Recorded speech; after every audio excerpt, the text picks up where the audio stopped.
How to be productive and use your time wisely as a writer. It's not a joke. I'm heading down, I'll show you the Yarra Strip, but I'm going to talk about a few little techniques, a few things we can use. If we apply them, you get tons more accomplished in your work, you'll write better, you feel happier about it, you won't get writer's block or not as much, you won't be as depressed, and you'll achieve a lot more. First thing I show you is big and square, and it's an illustration. It's just down the road.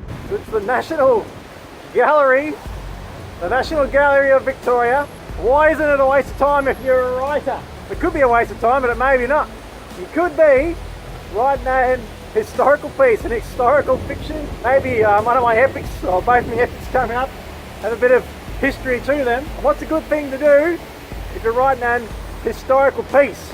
Get your facts right. First thing you got to do is get your facts right, learn some few, don't walk into polls, learn a few things about history. So you might want to go inside and look up something that you're studying, something from history from the past, from the 1100s or 5th century, whatever it may be. You may also use it to get some ideas flowing, so it's not a waste of time. It's better than just sitting around staring at a blank keyboard with no ideas, no nothing, and doing nothing. You sit at the keyboard for an hour, there's a waterfall, you sit at the keyboard for an hour, do nothing, you think, oh, at least I sat down and tried. Rubbish! You didn't. You wasted time, you weren't productive. How much better it could be to do like the good folk here is doing, and the good woman down there. I don't know if you can see her, she's not quite in the view, but what's he doing? He's going for a little stroll inside the ambient building, look at some history and get some ideas cooking. So it may just be you need to research something that you're writing. Oh, there he goes running. You may just go to the museum for inspiration, or you could go someplace else for inspiration. That's one way to be productive. You're filling your mind up. There she goes. You're filling your mind up, getting the creative well going, so you're being productive with your time. Now I'm just heading down to the Yarra Strip with another little illustration. Let's do like her and get cooking. So we're on the Yarra Strip here. The sun's too bright and I can't see. I'm going to head down there, and there's the city. I'll head down there and I'm going to use this water strip. If you can see it, that's an illustration on how to use your time productively as a writer. So let's take the stairs, get our fingers tapping and our brains working. So why is this not a waste of time? Why am I not wasting your time on the strip? Well, you may be writing a thriller, a mystery thriller, and on that thriller, you could have someone heading down by the water on a dark night, and they're going to exchange the parcel or whatever the hell they're exchanging, and you want to get a feel for it. So you want to come down to the water, you come down and you get close and you start listening. You think, what can I hear? So I can hear the music, I can hear the hum of the traffic, I can hear the hum of the people talking. Didn't I use the word hum twice? You can smell the water, the ambience, you can smell the food, the alcohol, the perfume of the ladies, and you can put this into your story. And you put it all in, you're doing research, you're having a good time, but you're also being productive. You don't have to worry about you're not doing nothing for your story. You're being productive, so you go and search out your area. Search out whatever you might be doing. You can take physical notes if you want, or take mental notes. I prefer the mental notes. What's important I'll remember. Choose for yourself. So one way, go and research your area. See where you are, look at everything, sights, smells, tastes, feels, how your footprints sound when you're walking on the path. Take it all in. You're being productive. You're not just sitting at the computer doing nothing. Now I'll get up and I'll show you a little more, give you a few more hints. It's an old American runabout boat. I've got one of them coming up in the upcoming stories, but anyway, something you may be doing, you may just be going for a walk.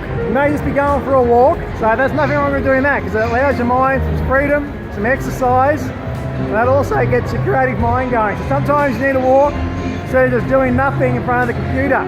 So you can just go for a stroll and think. So what you might be doing is think of some good questions to have in your story. Now someone said in one of the notes, I do too many spins and I make them sick. So there you go, how do you like that?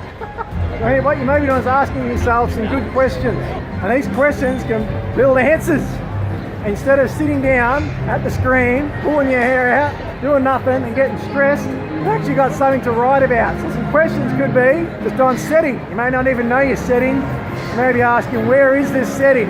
Where is it? And you might think of the main setting, and then you may think of another 10 or 15 small settings. Anything that you can use later on, and you're just getting these questions going through your mind.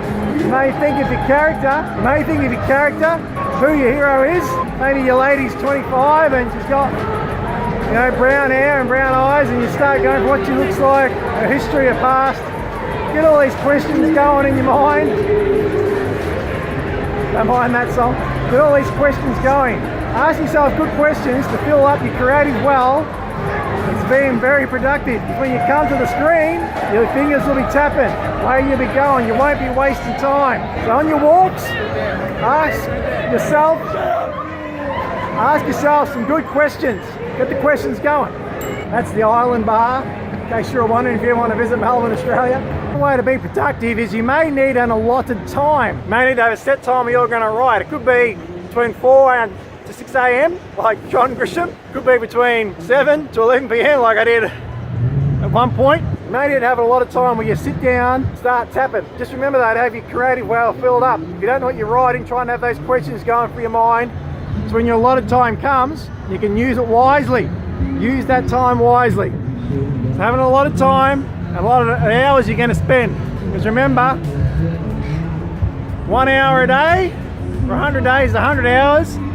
And if you've got that creative well filled with some good questions, and those 100 hours are pumping, fingers tapping on the keys, you can get a lot done. You'll probably finish the first draft of a novel, and you got something to really work with, and you could be on your way to a hit. So on a lot of time with the creative well full. Another technique is when it's your time, you sit down and write. It could be 7.